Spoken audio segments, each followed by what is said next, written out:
24 news. मी आहे आपल्यासोबत दिव्या आणि मोहिते. एक नजर टाकूया आजच्या घडामोडींवर. भाजपा गटनेते आमदार प्रवीण दरेकर गुरुवारी शिरूर लोकसभेच्या दौऱ्यावर.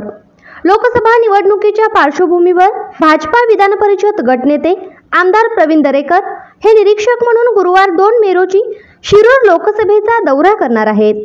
या दौऱ्यात गुरुवारी हॉटेल आरती एक्झिक्युटिव्ह प्रोजेक्ट कंपनी समोर, एकता नगर, नाशिक हायवे, चाकण, पुणे येथे शिरूर लोकसभेतील पदाधिकाऱ्यांशी संवाद साधला जाणार आहे.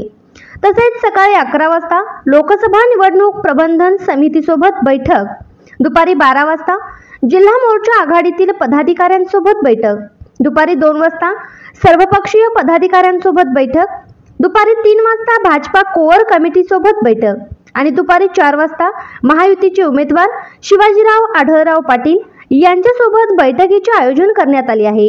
या प्रसंगी उत्तर पुणे जिल्ह्यातील शिवसेना, मनसे, आरपीआयचे नेते उपस्थित राहणार आहेत.